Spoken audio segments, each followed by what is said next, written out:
What's going on, everybody? We're back with our first ever episode of the Fight Week preview.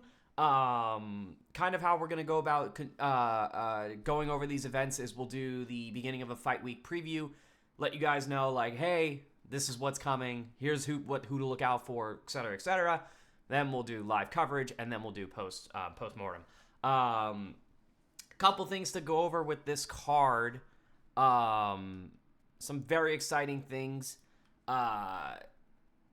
UFC always brings it with Saudi Arabia, especially when they go and things like that. Last year we were supposed to get Whitaker and Chimaev. That turned out to be Whitaker and Alaskarov, with Whitaker winning by first round knockout, which, beautiful. It was stunning. It was great. Lot to kind of go over with this card, though, so let's kind of dive into it. Last year's card was great as well with Volkov and Pavlovich. A bit of a shocker for me, to be honest, but I'm actually really looking forward to this card, especially this main event with Israel Adesanya and Nasruddin Imavov. I think this is a great fight. I love both of these guys' styles. I think they both have a really, really talented striking style. I think Imavov has some interesting wrestling. Imavov is from France, but he is also I believe he's from Dagestan. But he's got really, really good striking. He's from the same camp as Cyril Gane, so expect to see that similar karate style from the side, pumping the jab. This is going to be a 5-round fight, so I expect to see him, utilizing his jab and his footwork, keeping a nice monotone pace, nothing crazy. But it's not that this fight will be I could see this fight being action-packed. I also see this being very technical. Adesanya is going to want to be technical with Imavov, things like that, pick him off from the outside.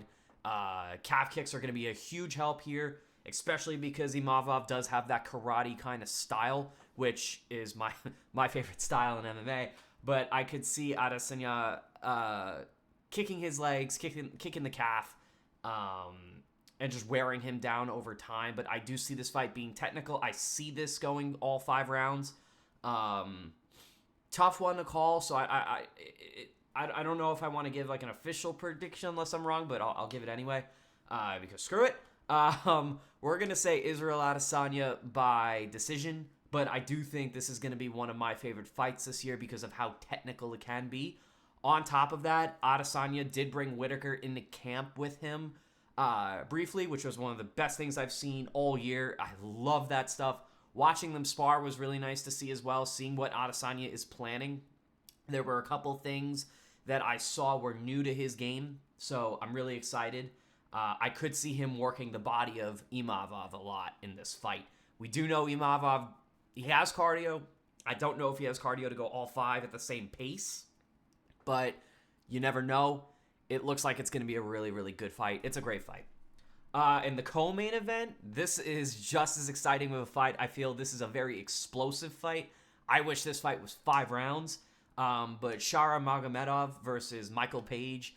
Shara Bullet versus Michael Venom. I mean, give me this fight 5 rounds, main event.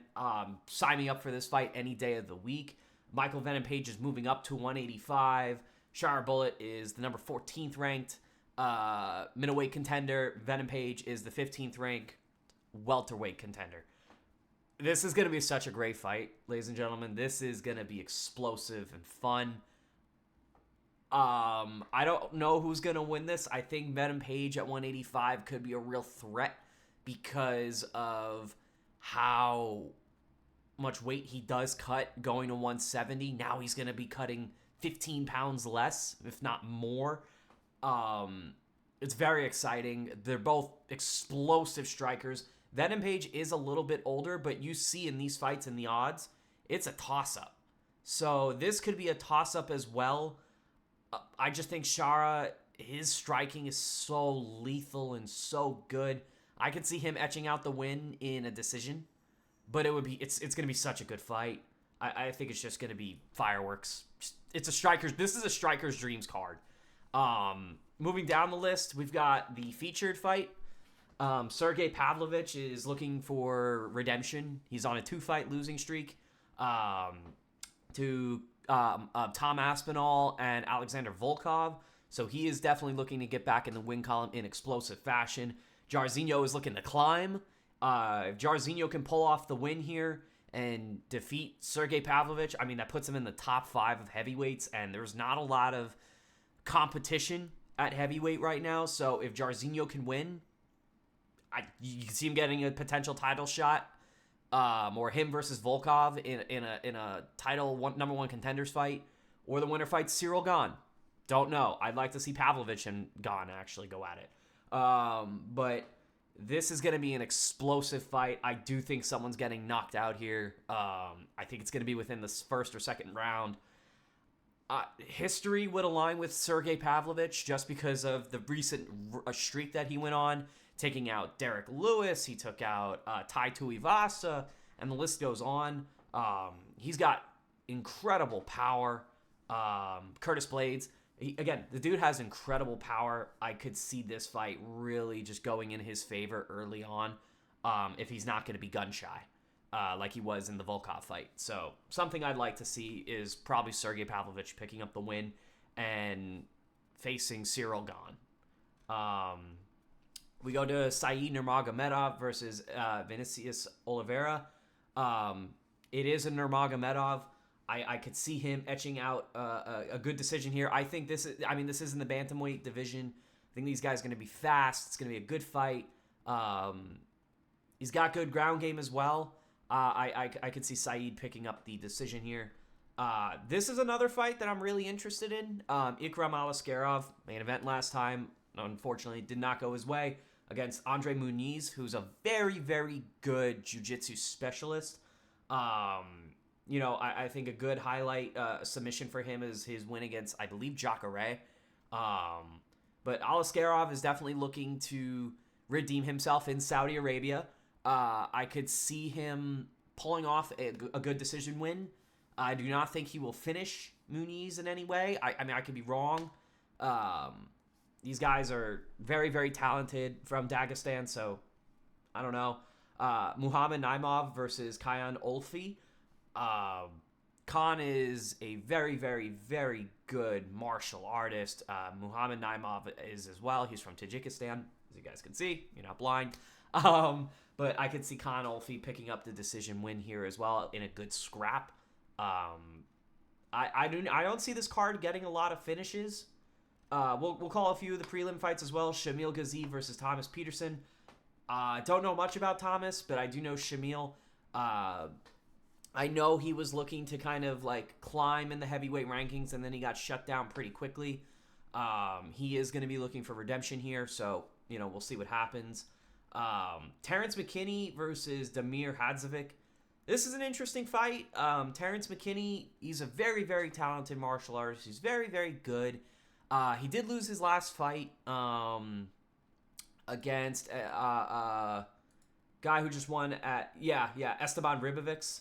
So, Ribovics is incredibly talented. I think he really is like a dark horse in the lightweight division. I'm actually really excited to see Ribovics' next fight. But Terrence McKinney against Damir Hadzovic, I think this will be a great fight on the prelims. It's a very good feature prelim fight. No complaints here. I'm going to give it to Terrence McKinney. Don't know how, but I'm going to say Terrence McKinney. Faraz Zaim versus Mike Davis. This is another great fight as well. But the odds having this 50-50, I don't know if I necessarily agree with that. I could see Faraz Zaim picking up the win by decision here. Another fight that I'm actually pretty curious about is Mayra Bueno Silva versus Jasmine Jasudavicius. Sorry. This is going to be Mayra Bueno Silva's flyweight debut. I'm very curious on if she even makes weight. She's a stronger woman. I have a hard time believing she's going to make weight and do well at flyweight. I don't think she belongs at flyweight. I think she belongs at bantamweight. She's a strong bantamweight. I just think she has to work on that cardio, and she would have had Raquel.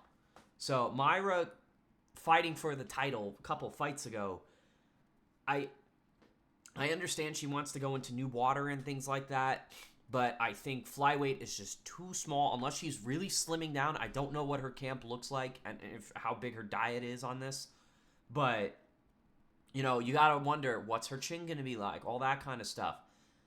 You know, Jasmine's no slouch, and I think this is a great debut fight for Myra in the flyweight division, but I'm curious on how she's gonna respond to the weight cut on the day of weigh-ins. I think that's a really huge factor that a lot of people are overlooking here. But we'll see. We'll see. If she makes weight and she does really well, I can see her climbing the flyweight division really fast. If she were to win this fight someone in the top 5 next, you know, there's the Rose Namajunas, and that caliber of fighter that she could fight and do well. You know, we'll see. I think her versus Macy Barber would be a great fight as well.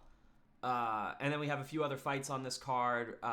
Bogdan Grad versus Lucas Alexander, and Hamdi Abdul Wahab versus Jamal Pogues. Got some great fights here, especially heavyweight. I mean, you know they're going to swing. Featherweight, these guys are going to be fast featherweights, but I do see the Austrian picking up the win here, and then I could see Jamal picking up the win here as well. But, you know, I think overall, UFC Saudi Arabia is looking really, really good. And you never know, folks. So, welcome to Fight Week. We're back. Taking a week off is brutal. So, you know, it's exciting to see. I'm really excited for, like, just the top 3 fights on this card. And I will say I'm also pretty excited for the Terrence McKinney fight. So, we'll see how it looks, folks. I'll see you guys at the fights. Talk to you later.